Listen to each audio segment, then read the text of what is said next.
Miscellaneous minds, never explaining the minds. Devilish grin for my alias, aliens who respond. Peddling sin, thinking maybe when you get old you realize I'm not gonna fold or demise. I don't smoke crack, motherfucker, I sell it. What is going on, everybody? This is the Miscellaneous Minds podcast. I'm your co-host, Boomer God, the cat that heads your rumors back. And to my left over here is the main man, he's Houston Air, the man that makes the fat stacks. Together we form the dynamic duo that won't die. Deadly ideas rather than spicier content than your girl's OnlyFans. What is going on, everybody? Before we get into tonight's topic, please make sure to like, comment, hate, subscribe, DM us about the bullshit. And with that, let's get right into it. So, the family of Tupac has hired an individual to start investigating some of the allegations that were going on around Diddy, given he's been put behind bars for a lot of things that are unrelated to Tupac, but some of the things that were talked about in the complaints filed by the prosecutor's office in New York, they like, hey, this looks a little suspicious. Let's look into it. You know, I started watching an interview today with Tupac's stepbrother on Piers Morgan, and he started talking about some interesting stuff, but I kind of got away from it because number of reasons. Listen, I'm going to be honest with you. Everybody knows that the conspiracy theory has been for a very long time that Diddy offed Pac and that he offed Biggie as well. And the fact that a number of things, Keefe D, a lot of the different individuals that at the time Diddy was associated with, kind of all, the one connection is Diddy. Let me put it that way. So when people talk about the conspiracy theory, I never want to say for sure. I personally believe in that type of stuff. I will say this: there's definitely some smoke there. A lot of times we say when there's smoke, there's fire, and at the very least, there's smoke there. Listen, given who we know Diddy is or who he was behind closed doors, I would not at all put it past the man. Obviously the beef between Death Row Records at the time and Bad Boy obviously gave reason to or gave Diddy reason to off Pac. A lot of people don't know the story about why he's believed to have off Biggie. I guess there was a deal between Biggie and Diddy that anything that Biggie wrote, Diddy would get a percentage of. A lot of the people under Biggie, Kim, Junior Mafia, so on and so forth. Apparently, or at least it's rumored that Biggie was writing for them as well. And he wasn't getting a cut of that, so I guess Diddy got mad. Not to mention, apart from that, I guess Biggie was working on a deal or something like that. Or again, it's rumored, working on a deal to get away from Bad Boy. And Diddy wasn't fond of that. There's a number of different rumors as to why people are saying that Diddy had Biggie set up. Now, with that being said, again, these are individuals that are very good at hiding behind a persona out in the world. Diddy had the keys to New York. He had the keys to Florida. I don't remember one of the cities there. So in the on its face, Diddy looked like entrepreneur. He looked like very highly successful. Obviously, we all know he had made it onto Forbes list of billionaires. So on and so forth. So with that being said, it's interesting to see that the family of Tupac has, in fact, hired someone. Do I think anything's going to come of it? I'll be honest with you. The only reason I'm going to say no is just because, keep in mind, this is his family that's hiring somebody. It's not like the police department or anything like that are the ones investigating it. In fact, they've technically already arrested somebody for the belief that this individual, Keefe D, was the one that actually shot Tupac. At the very least, Mans was bragging that he was in the car that shot at Tupac. Maybe not necessarily, he's not saying he was the one, but in the car. But again, it's highly suspected that he was in fact the one. Now, with that being said, do I think Diddy did it? I don't know.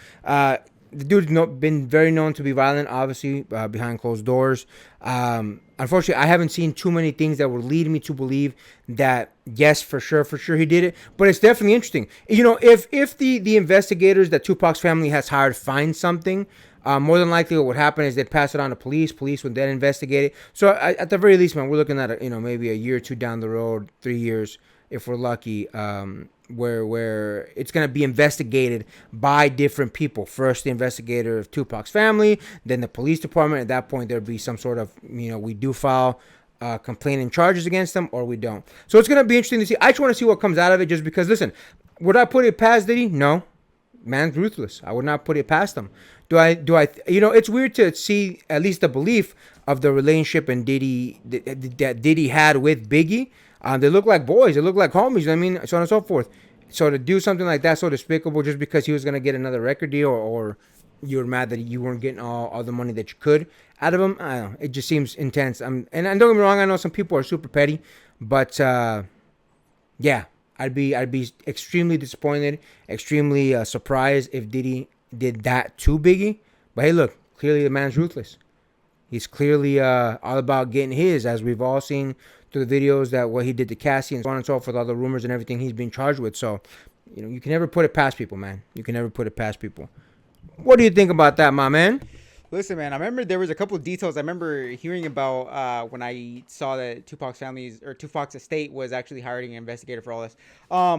There was way too many coincidences that were popping up that just seemed like a little too much. Like, I think the family is seeing way too much smoke appearing at different parts that I think they're like, I think it's time to at least reevaluate what really happened, because I think it was somebody that was allegedly close to Diddy, like as far as business associates go. I think he got arrested for something, and he was alleging that he was the mastermind behind Tupac's hit, but he wasn't the man behind the gun, so to speak. So he was more the person that planned it out. And keep in mind, this is what KVD. Okay, so he was the one that alleged it, but wasn't the one that actually put out the hit on him. Yeah.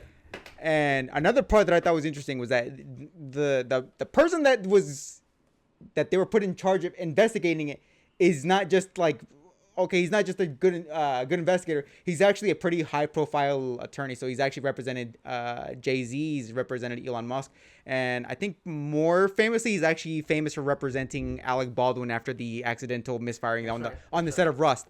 So I think, look, man, it's been about 20-30 years since Tupac was, almost 30 years that Tupac was taken away from us.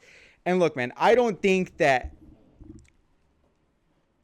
being radio silent for 30 years, if you didn't honestly think that something had came up for you to think maybe we should reevaluate this case, especially for somebody as high profile as I believe the lawyer's name is Alex Spiro. I think somebody in the family had to have seen something that set them off, that made them think we're already past the 30 years of grieving at this point. But for them to finally see something and think, okay, I think we need to finally look into this. They must have seen something that alerted for them to really think, yeah, it's been 30 years, but we still need to rethink about what happened. So I think they must have seen something important that maybe we didn't catch on to. That maybe there was something that maybe there was a link that triggered it. Whether it's somebody that got arrested, maybe it's something they saw in the news. Who knows? But I don't think it's something born out of nothing. I think they truly believe that there was something there. We just don't know what it is yet. Yeah, man, we'll definitely keep on this one, because it's interesting that, like you said, it's been quite some time. There's been a couple different times where I know that they've tried to have it investigated, and again, the belief by a lot of people is that they already put Tupac's killer behind bars. But the fact that both Tupac and Biggie, and it's just, we don't know. It happened. It was over with. It's done. It's kind of crazy. At the time, Tupac was definitely the biggest star as far as it came to the hip hop world. Biggie was right up there. If he wasn't number two, he was matching Pac. So it's definitely interesting to see, man. And listen, hopefully, God bless, man. Hopefully they find something, because if it was Diddy or if it wasn't Diddy, whatever the situation may be, everybody deserves to have that final closure for their family member. It'll be interesting to watch. I'm definitely gonna keep tuning. Again, it's just a minor blip on everything that's going on in Diddy's life right now. Obviously, the man's been trying to get bail now a couple different times. He's been denied a number of times. He trial has been set. I want to say, what is it, April of next year, May of next year? May of next year. So somewhere along the way, we're gonna start getting little things dropped here and there. I'm sure things will leak out as far as what Diddy's defense is gonna be. Things will leak out as far as what the prosecutor has. So it'll be interesting. It'll be interesting to see. Definitely something to keep tuning in as a side story to the Diddy one. But yeah, man, we'll see. A lot of different vines to this particular tree, a lot of different branches, a lot of things to watch. It'll be interesting. And with that, make sure to like, comment, hate, subscribe, DM us about the bullshit, and Until next time, get rest and stay blessed. We'll see you in the next one.